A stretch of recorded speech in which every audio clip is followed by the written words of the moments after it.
Something really bad happens to your brain when you watch short form content. And I'm not only talking about the fact that if you're watching 5-second videos, then of course you're not going to be able to focus on anything for longer than 5 seconds. And I'm also not talking about the fact that you're comparing your day-to-day life to the highlights of somebody else's life. What I'm talking about in this video is actually a lot deeper than that. And when you hear what I'm about to speak about, it will literally scare you to never watch a piece of short form content ever again. And that's the same exact thing that happened to me. When I heard about this like 2 to 3 years ago, it literally scared me so much that I never watched a piece of short form content ever again. And this isn't gonna be some highly edited TikTok dopamine monkey video. It's going to be 8 to 12 minutes of actual in-depth training on how you can improve your focus and make more money. And so if you can't pay attention for 10 minutes, you should click off the video. This video is not for you. Like, I'm just gonna save your time. But for those of you who actually wanna lock in, who actually wanna improve your life, full screen the video.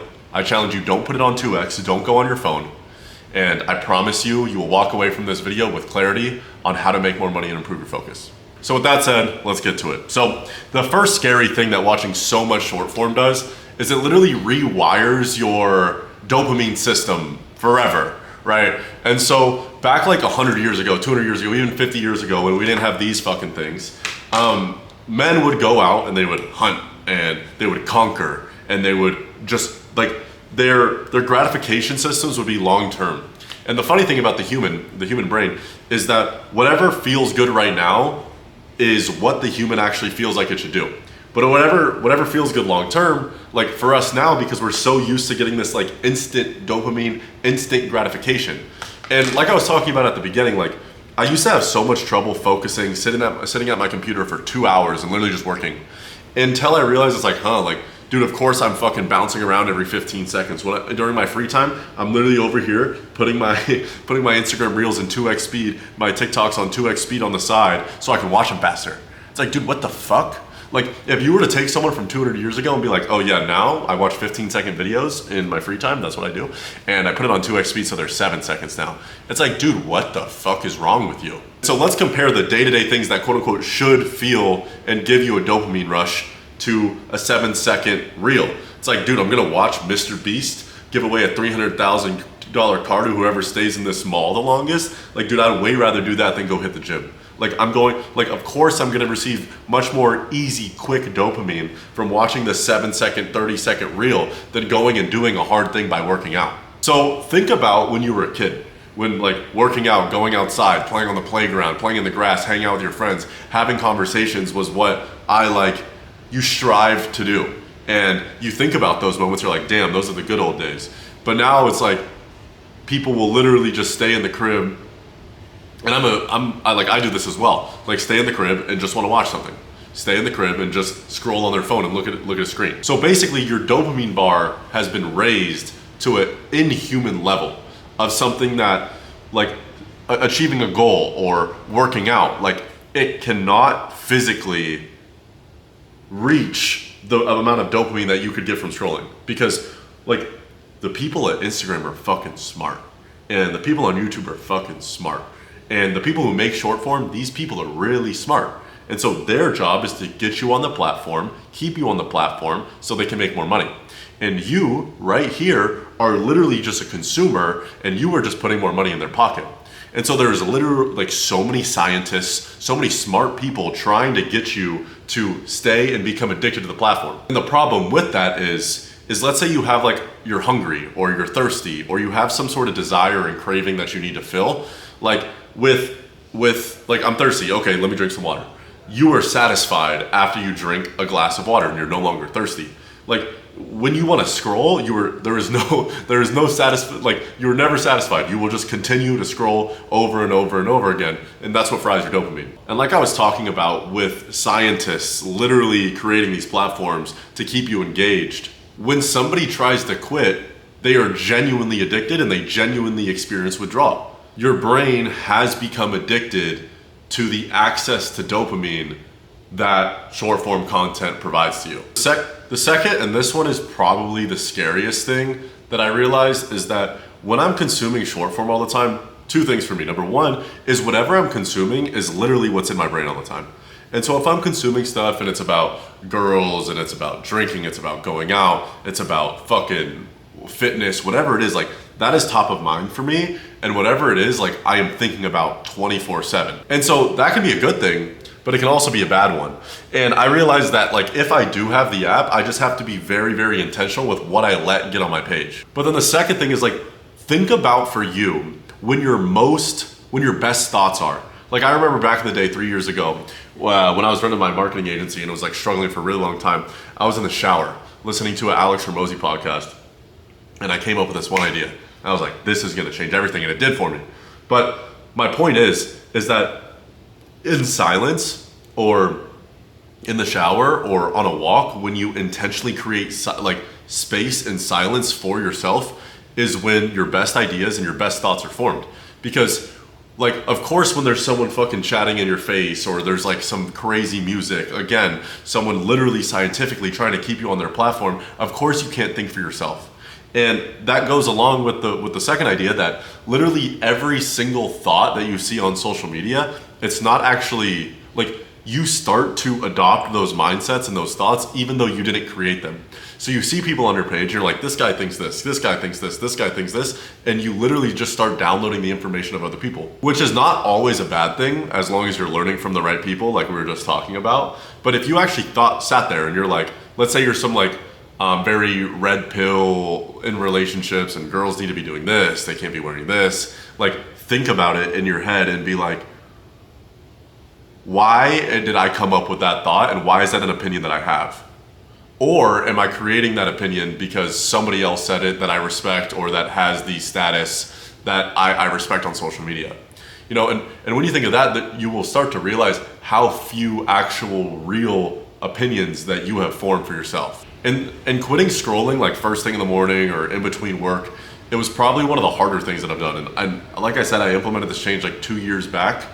And literally I remember like I was with this girl, we broke up, and I was on some like, I'm gonna change my life. You know, like everyone's probably felt like that before. But when I was like, I'm gonna change my life, I was like, I'm gonna do this, I'm gonna start going to the gym more, I'm gonna start eating right, I'm gonna stop scrolling. And I know everyone's had that 3 a.m. feeling, but I actually did it. And I genuinely think the month that we broke up, the next month, it had been 18 months of me trying to make money online. The next month, my first 10K month, I did 18K. My second 10K month, I did 33. My third 10 grand month, I did 60 grand. And from there, it was literally just compounding. And by the way, I run a sales team where the average guy makes around 11 grand a month in their first 90 days. I don't sell a course. I have nothing that costs money at all. But we take on 2 or 3 people a month who are in the US and over 18.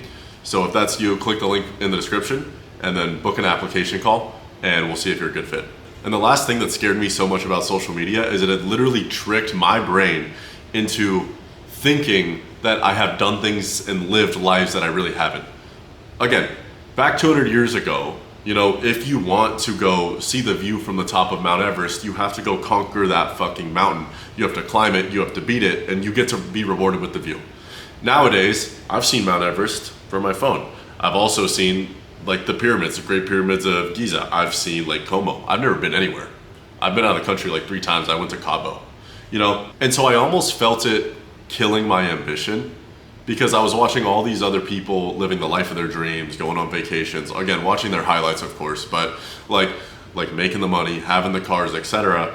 And I was like I felt like I experienced it, but I actually hadn't. So you almost get this emotional reward of, I did this, I got to experience this, without actually doing it or doing any work to get it. And I saw this TED Talk and it was like how much time someone that's 18 years old actually has until they've died. And I'm gonna butcher this. Actually, I just pulled it up here so I don't butcher it. So it's an 18-year-old's like remaining times in months, assuming a 90-year-old life expectancy with, you know, the medicine and the tech we have, it'll probably be that or a little bit more. So this is how much they have left, right? So out of all the time they have left, around 40% of the time, 33% will just be sleep. So 288 months out of all the months that we have left, okay? And this is if you're 18. Another 126 months, so around 15 to 20% will be work and school. That's assuming like a 40-hour work week, like traditional. After that, driving is gonna be another 18 months, okay? Cooking and cleaning and eating, etc., and chores is gonna be another 72 months. You in the bathroom is another 27 months. And then your screen time is another 312 months, which means that you are going to be looking at a computer, you are going to be looking at a phone more than you are going to be sleeping until you die, and you sleep 8 hours a day. So there's 334 months of true free time until someone's passed away, from when they're 18, assuming a 90-year-old life expectancy, that because of like sleeping, working, like all the stuff we just talked about. Out of the 334 months that they have left, 312 months are going to be spent on a phone. So that means 24 months, right? 22 months. So that means we only have 22 months left. That's assuming you're 18. I'm 23. So when I saw that, I was like, oh wow. Like, regardless of your religious beliefs, regardless of what you believe happens in the afterlife, if you believe there's one or not, we all agree that you have one life on this earth as the individual and the avatar that we are right now. And in 60 years from now, we're all going to be dead. And 100 years from now, no matter what financial gain you might have seen, no matter what status you created on the earth, like, you will rot into the floor and everyone who ever cared about you will be gone. And when I saw this, I was just like, wow. Like, it was a wake-up call for me to be like, holy shit, I spent all day. We're talking about 126 months working. I definitely triple that. You know what I mean? So I think just being super conscious of where my time is going, and if like that actually serves me when I look back and I'm 80 years old, if I'm gonna be like, oh dude, like I really, really shouldn't have done that. So that was actually the thing that scared me the most, is living my whole life looking at a computer screen, looking at a phone. And of course it passes time, it's good for the specific person, for the motivation to learn stuff. We have access to everything on our phone nowadays. But if you let it use you rather than using it, you're going to be 90 years old looking back and being like, wow, I really spent my whole life on a phone. And that was the scariest thing for me. But like I said, sales team, we got around 50 to 60 people making around 10 to 11 grand a month on average. If you want to work with us, if you want to go to war with us, click the link below, apply, and we take on 3 people a month. If not, keep enjoying the free content, and I will catch you guys in the next one.